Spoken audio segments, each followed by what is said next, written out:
You guys are actually at WSM, a radio station in Nashville, Tennessee. In the radio station right now, you have Liesl Monarch, the office manager, who is quite bitchy and considers herself the boss of everyone here, okay? Probably like some of you know. Christopher Nash, he's the engineer, the sound engineer for the station, and the guy's like MacGyver. He can fix anything. Oddly enough, you got a visit from David your attorney from corporate office, and he popped by because he's got a new record he wanted you guys to hear. That record that he gave you, on the inner spindle of it, there is an odd-looking kind of tree character that sticks out. Imagine like a stick that has several branches off of it. It's kind of really faint. It's hard to see, but just something you notice kind of weird about it. Reverend Noel Holstein here. Now, I want to see you all at church on Sunday as always, but I'd like to cordially invite you all to attend a special groundbreaking ceremony for our new prayer center on Friday. Just drive out towards Jackson and take your first left after the Cumberland River Bridge. We'll be right next to that Central Hospital for the Insane. I can't wait to see you all in person. See you there. Moving wires around and, interesting. And then all of a sudden, bam, the power goes out in the room. Goes completely out and, blows a fuse and everything. You hear a thump. You can only assume Christopher Nass had just hit the ground. There's a diner that you guys go to all the time. Beauregard Timpanist is the owner here. And then TK Bloomers is a waitress here that you all know. When you guys step into the restaurant, you can't believe what's happening here. All of the people that are in there are all hitting one another. You all recognize Robert McCready, detective that you often guys work with. He always brings you. That guy's really nice. I've been meaning to call you, Gino. You gonna come out with me on Friday? We're gonna go over to Reverend Holstein's gonna do that new prayer center. If you guys just think about it, I'd really like you guys to come on Friday. It would mean a lot. We're going to go over there earlier in the day, and there's supposed to be activities for the kids. It's supposed to be a good time. I'm going to tell all my friends and all my neighbors. We're going to go. So what do you want to do? You do you, bro. And then I think we got to get out of there. He's no help. Pretty suspicious of the whole thing. Yeah. I'm not even sure he's actually my cousin. He looks kind of different now. Well, he's normally not so space cadet, kind of like Vinny right now. I'm gonna check him to see if he has a leftover pod.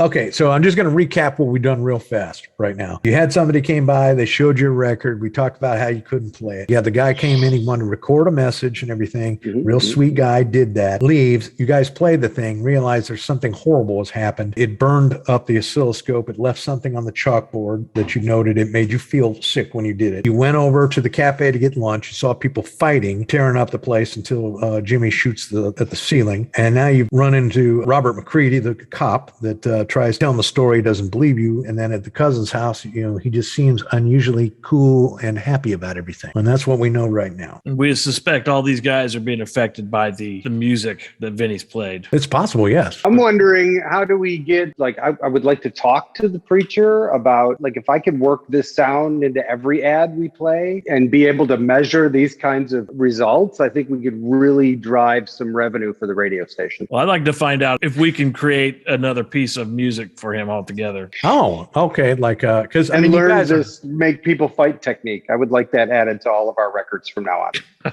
I think Jimmy's been sucked in by the message from outer space. If I'm hearing you right, you guys want to go over to the church and go talk to Reverend Holstein. Yeah. Okay. Just want to why his ad is so effective. That's all. Okay. You can drive over to the church. It's not very far away from there. And so you can pop over there and go see the church over here. And it is a very impressive, very big church. But, when you hear it, you understand that this is small compared to what the new prayer center is going to be like. So what your cousin Boomer tells you. What denomination is this? This is First Baptist. Oh, I don't trust them. Well, it's better than the Presbyterian. Could be much worse. When you go up to the front of the church, the rectory there, you don't just walk up to a church this big and just talk to the head guy, it's like, visiting the archbishop or something. So you go to the front there, and there are a lot of very shiny, happy people in there that are coming in and greeting you. Welcome. Come on in. We don't have a service going on right now, but we're going to have a night service this evening. If you want to come back, or just come on in. You guys did hear about Friday, right? We're doing our new groundbreaking ceremony. We're going to be doing our prayer center. You guys know about that? Hand you like a leaflet saying, here's where you go to this place. And just very, very friendly people. Can I tell her, of course, we know about it because because I'm at the radio station today when the Reverend dropped off the recording. And Oh, you guys at the radio. You guys at the. Oh, okay, great. I don't know if he's available, but I can see if he's available. If not, I could get one of his business associates to talk to you. If he's not, would that work? To start, I think the recording got to Jimmy. She just bid you to sit down. There's some nice little chairs there. She's going to run off and go find you someone to talk to. She's gone a pretty long time, just about the end of your patience on it, and then hastily comes up, looks a little upset actually as she walks up, and she's like, "Guys, I'm really sorry, but they're really busy right now. They don't have time to talk to anybody. I mean, they're doing that planning for Friday, right? And you know about the groundbreaking thing they're doing on Friday out there at what we're doing our groundbreaking, right? can I slam my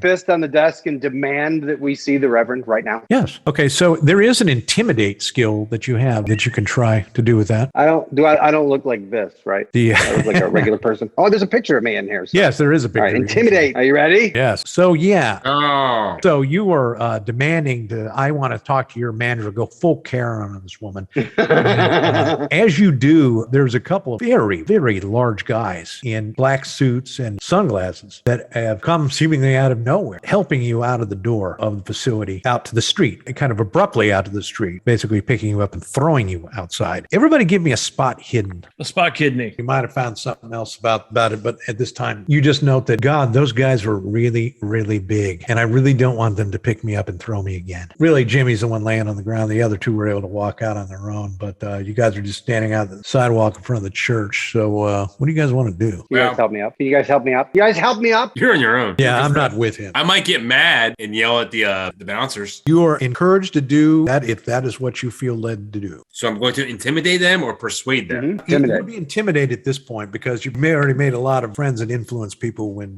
Jimmy. Oh my Hey. God. Wow, Vinny.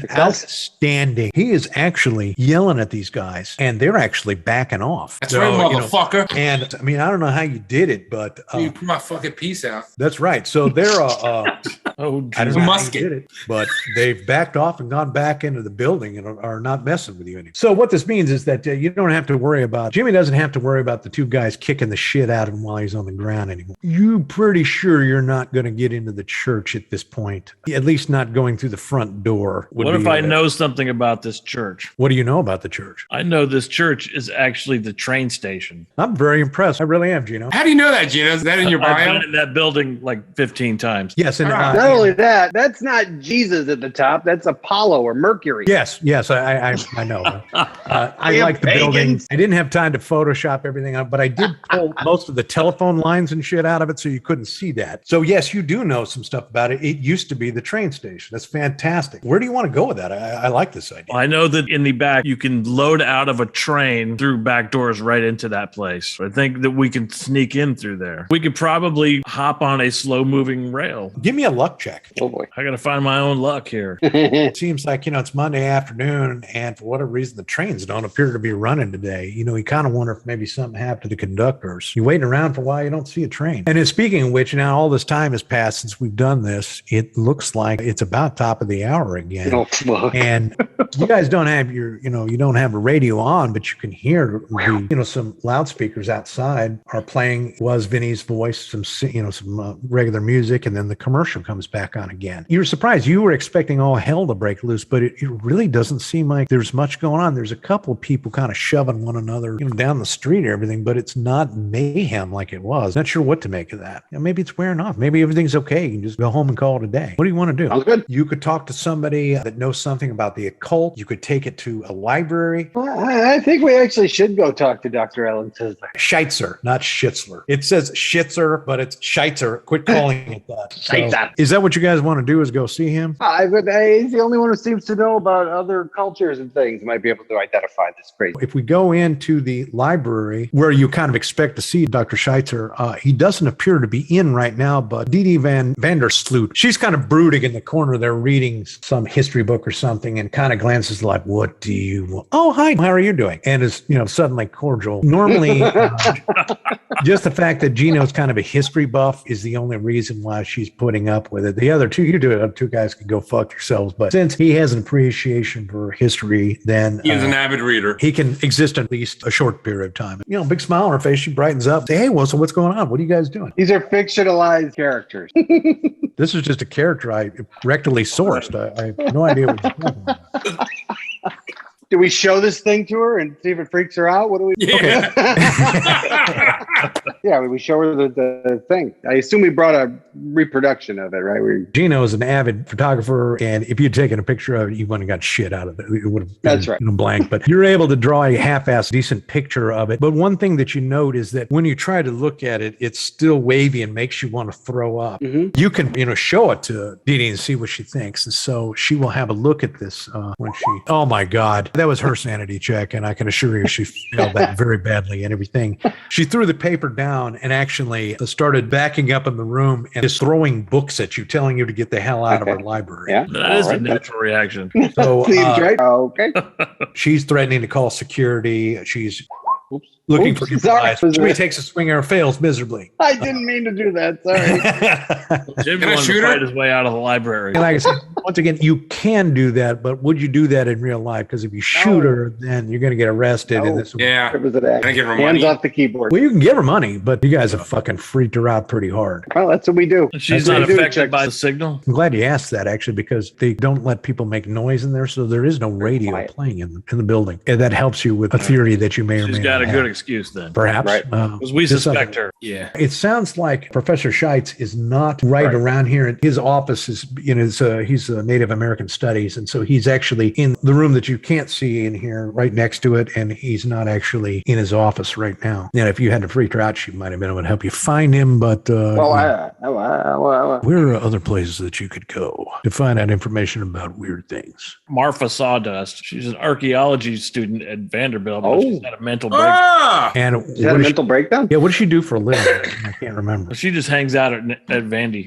And then what else does she do? She's She has a busy. curio She's shop in curio town. shop. It's like, Small Yes. curio. It's, Small. yes, a small curio shop in Small town. curio. Wait, is the That shop one over by the small or the pancake pantry. curios? This is where you would find things like crystal balls or very small one-hitters, things like that, odd things, odds and ends. Got that it. you- Let's get Let's high. go. Let's go. Let's go see Marfa. God Let's damn. go to the clip. There you go. Can Okay, we so, run? Can so we we're run going to go over to the curio shop Marfa Sawdust has. When you look outside of her shop, you can see a lot of broken bottles and stuff all around there, like she hasn't swept in a while. One thing that catches your eye is this spray painted green thing that seems unusually obvious in this picture. Does that seem familiar to anybody here? it's a green thing. Yeah, what is that? Where? Oh, it's a giant Well- shamrock. Who remembers back at the radio station, somebody was able to do a spot hidden and notice something about the record. I told you it looked like plant. That looks just like the picture that you saw on the record, dude. So What do that you is know? odd and something that you would note like, hey, wow, that's weird. Son of a bitch. All around, like the shop next to it's got broken windows and stuff. It just looks like it'd been ransacked or something. Her store seems intact. It's just the shit all out in front of the place look a little messed up. What do you guys want to do? I think we confront Marfa. So Yeah. as you open the door to Marfa Sawdust's curio shop there, the first thing you do is you step in is almost trip over the radio that's on the ground there that has an axe that's literally buried into this radio. You can see Marfa kind of poke her head over the top of her cash register and everything. And she's like, what do you guys want? What do you want? Just looks scared shitless. What do you guys think? Well, obviously, she started to hear something on the radio and she knew it was bad. And she smashed it. She knows more about it than she's leading on. I think she might be somebody we trust. Did we wave that picture in her face and see if she freaks out? Yes. She's looking at you for a second, and luckily she's like, "Oh, hey, I know you guys." She actually knows Gino because they hang out sometimes with Dee Dee. She's a kind of Yes, they do. on occasion, and not all the time, but so she knows them. They're not close friends or anything. And then Vinny, of course, is the DJ. Everybody knows him. And then Jimmy, everybody knows your mother. And so, she's a dilettante. She's like on all the newspaper things and everything, like high society in town here. I don't know what you were getting out of that, but I'm saying is that she's very popular. So, you guys get your minds out of the gutter. She just You're right. That was all on me. You're right. She realizes who it is and kind of looks and like, oh, look at that. Gino has just made his own. I am very impressed, Gino. He figured out how to make his own skill and gave himself a 99. Very good. Make sure you get a shot of that because that's funny as shit. Hell, I'm taking a screenshot of that. That's funny. was a good idea. Superior knowledge of irrelevant facts. I love it. So when she realizes that you haven't come in here to bust up her shop or whatever, she's just like, what is it like out there? What's going on? What did you see while you're out? Oh, we tell her what's going on, what we've seen at the church. Oh, she said the church, huh? They didn't want to see you, did they? Right. No. She said, Vinny, you work at the radio station. You guys listen to that recording. Did you hear any of it? She's like looking at you guys like, wait a minute, you guys played that record on the radio? Why did you do that? Maybe he was trying to hustle for money. Show her the picture. This is the best integrated, digital campaign ever. Right. This is amazing. Right. It's on the air, the audio campaign. You're able to start to show her the picture and everything, and she recognizes the symbol almost immediately and does not. She obviously knows better. Or swap them out. She looks away, but she caught a glance of it, and it's obvious that she knows what that is or something about the symbol. Nobody's an expert on this subject. She knows a little bit about it, and she confides in you that she knows that this symbol is associated with some kind of cult that worships an old god that she thinks is something like Tulu or something like that. And she knows it's very bad, and anything associated with that symbol is bad. But then she points at the door and she said, that symbol there, they call that an elder sign. It's like a magic ward that keeps evil things from going past it. So it's a protection. And as she says that, pulls out 3 of these little medallions, little crystals that have that elder sign kind of etched in it, and hands one to each of you and says, wear this when you're in town and it might help you. It may save your life, kind of thing. So she says, well, what are we going to do? Have you talked to anybody in town about this? Does anybody else know anything about it besides you? Did you guys talk to anybody? We talked to that guy at the church. Boomer. Boomer. We talked to Boomer.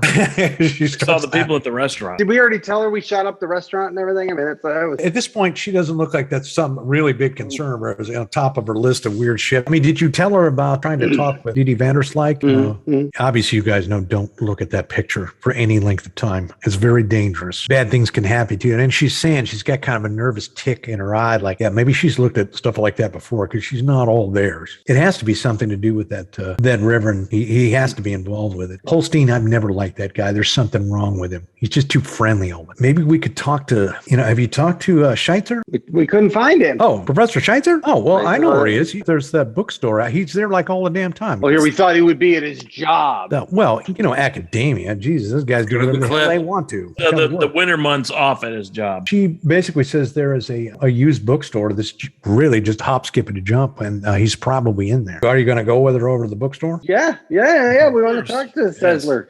Okay, so, as you come into the bookstore, you can see the familiar face of Dr. Scheitzer, busy poring over some old used books that he's thinking about buying. He's really into American Indians. When I say into it, like really into it, where it kind of freaks you out a little bit. He has a lot of turquoise, he's got the turquoise bolo tie and shit. He's like really into it. He's looking at some of these books and everything. He's like, oh, hey guys, what's going on? And the guy seems completely oblivious to any problems going on in town. Like he's just been hiding out at the bookstore all day long. There's a woman like 300 years old that's working the counter that's half asleep. He's just been in here all day, I guess. So he said, what's up, guys? There's trouble in the city. Trouble in Nashville. Trouble in Nashville? She said, what do you mean trouble in Nashville? Oh, show him the picture.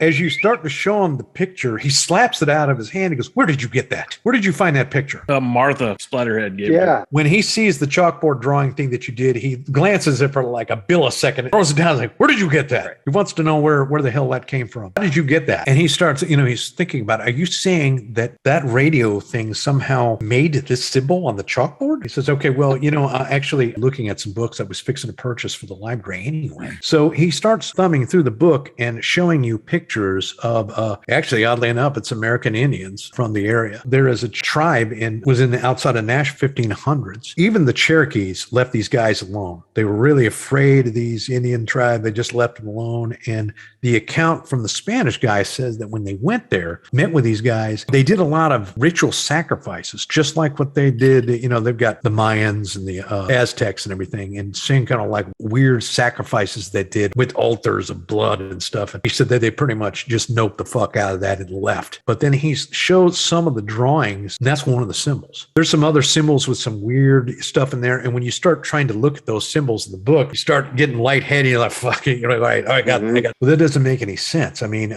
humans been dead for a long time. The tribe's been gone forever. I mean, anything that they had has been long gone. That put up that asylum shit, it's 1700s. If there was anything there, it's gone now. That asylum's sitting on top of it. And there's something going on this weekend. Isn't there something going on Friday at the church? Groundbreak thing come to our thing. Yeah, you see, there's something going on pretty close to that this weekend. That is kind of weird. He basically says, okay, well, we need to, we should work together on this. What do you think we should do? We should work with him. Getting pretty late on Monday. It's pretty freaking cold outside. So whatever we're going to do, we're going to have to probably do it quick and then hide out for the night and, to your respective homes or, barricaded in a basements. I don't know. I think we got to go back to the radio station, man. That record keeps playing. We got to turn it off.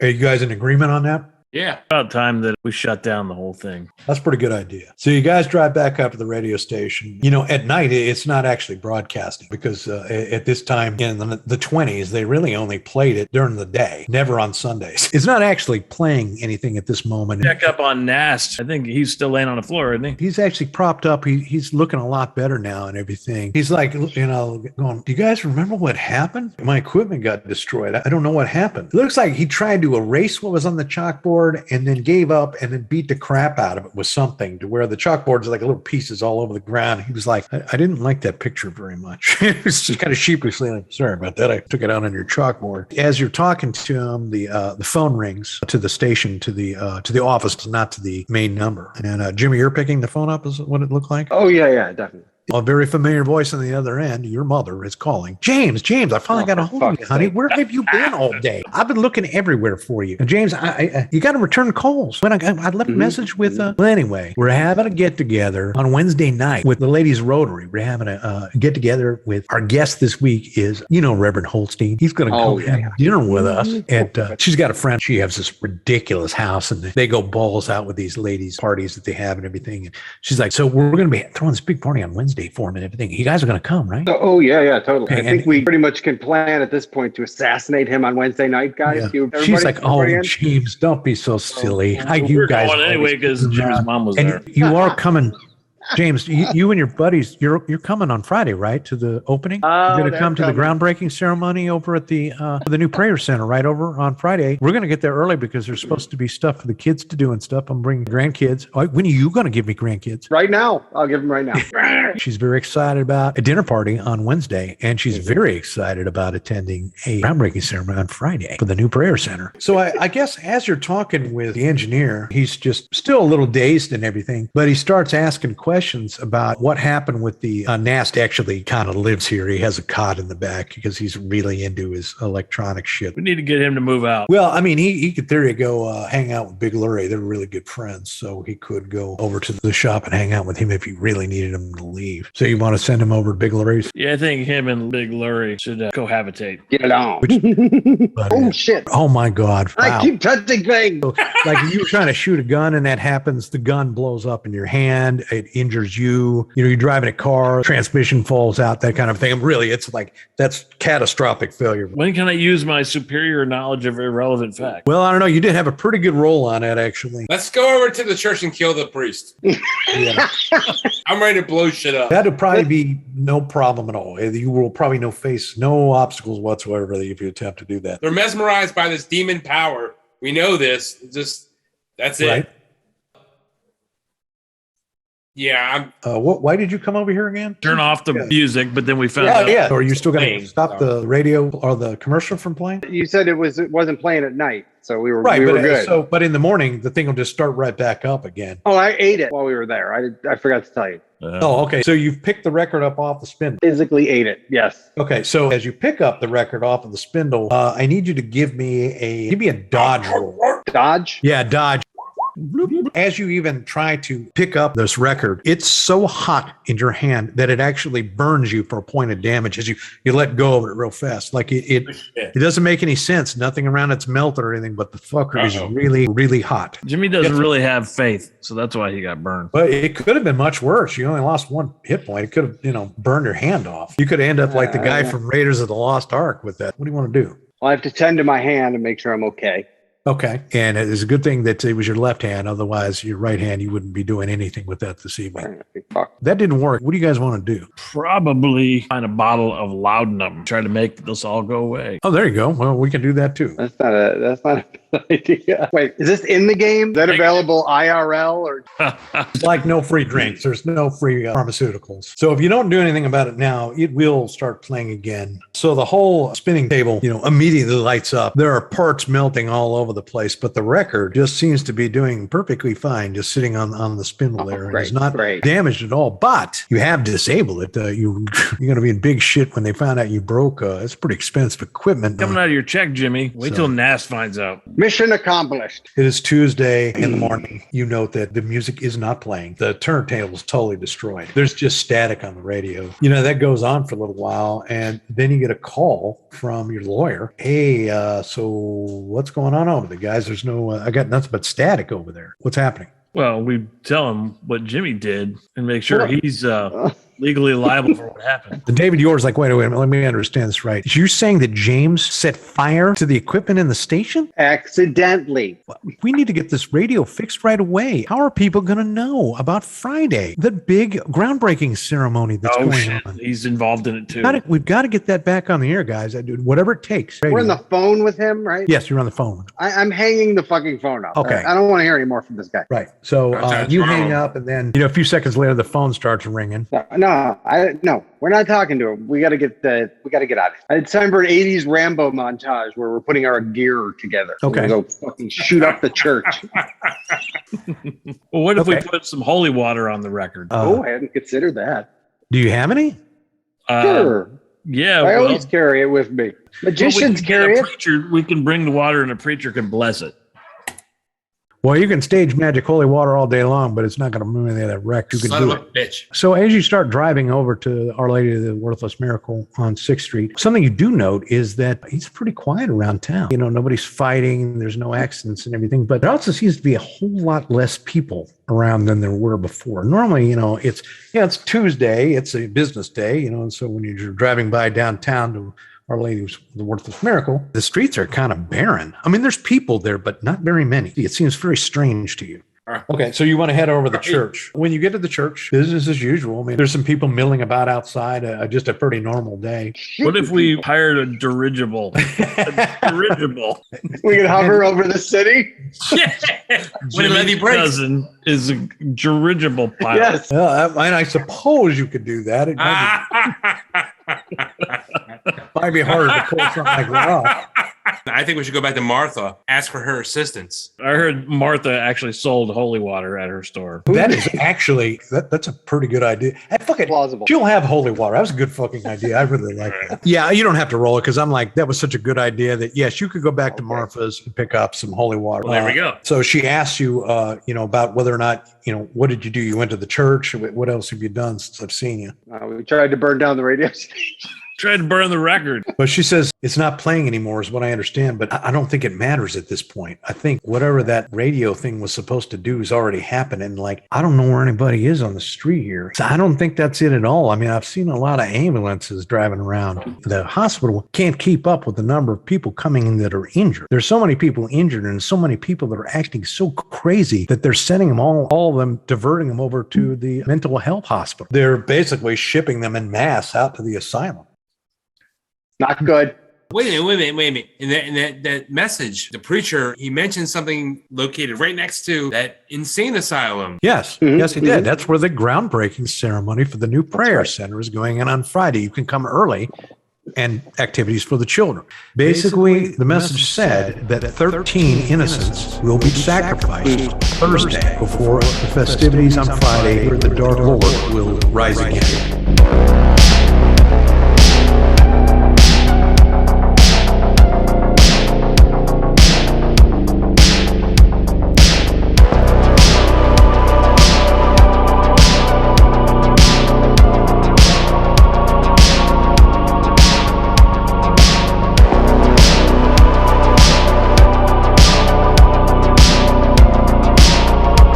I'm going to send Jimmy to the hospital. Okay. Are they in Chinatown? Nashville, Chinatown. And then the people initially regretted it because now they could not go get this famous hot chicken. Everybody died. The end.